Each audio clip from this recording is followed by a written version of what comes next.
ഫ്രാൻസിലിയൻ global leadership ടീമിനെ നയിക്കുവാൻ മലയാളി വൈദികൻ.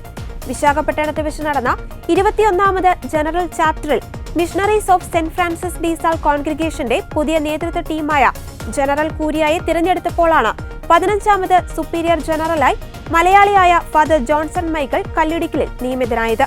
കോൺഗ്രിഗേഷന്റെ ഭാവി രൂപപ്പെടുത്തുന്നതിനും അടുത്ത 8 വർഷത്തേക്ക് പുതിയ നേതാക്കളെ തിരഞ്ഞെടുക്കുന്നതിനുമായാണ് ഫ്രാൻസിലിയൻ ജനറൽ ചാപ്റ്റർ 23 പ്രതിനിധികളെയും 19 എക്സ് ഒഫീഷ്യോ അംഗങ്ങളെയും കൂരിയയിലേക്ക് തിരഞ്ഞെടുക്കുന്നത്. വിശാഖപട്ടണത്ത് വെച്ച് നടന്ന 21ാമത് ജനറൽ ചാപ്റ്ററിലാണ് 180 വർഷം പാരമ്പര്യമുള്ള സെന്റ് ഫ്രാൻസിസ് ഡി സാൽ കോൺഗ്രിഗേഷനെ അതിന്റെ ദൗത്യത്തിൽ മുന്നോട്ട് കൊണ്ടുപോകുന്നതിനായി മുൻ മിഷൻ ജനറൽ സെക്രട്ടറിയായ ഫാദർ ജോൺസൺ മൈക്കിൾ കല്ലിടിക്കലിനെ 15ാമത് സുപ്പീരിയർ ജനറലായി നിയമിച്ചത്. അസിസ്റ്റന്റ് ജനറലായി father Saji George Puthiyakulangara, mission general സെക്രട്ടറിയായി father Thumma Mariadas Reddy, formation general സെക്രട്ടറിയായി ഫാദർ ഡിസൂസ ബെനഡിക്ട്, വിദ്യാഭ്യാസ ജനറൽ സെക്രട്ടറിയായി father A Antony Swamy, SAIM general സെക്രട്ടറിയായി ഫാദർ എ ക്രിസ്തുരാജ്, ജനറൽ ബർസാറായി ഫാദർ ജോസ് കരിക്കൽ MSFS എന്നിവരെ തെരഞ്ഞെടുത്തു.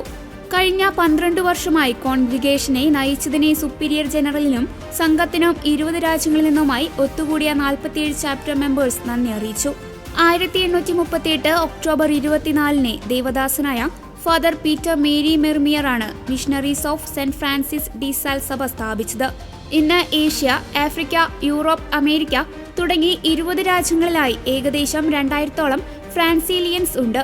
1845 സെപ്റ്റംബർ 8-നാണ് 6 ഫ്രഞ്ച് MSFS മിഷണറിമാരുടെ ആദ്യ ബാച്ച് ഫ്രഞ്ച് കോളനിയായ പോണ്ടിച്ചേരിയിൽ എത്തിയത്.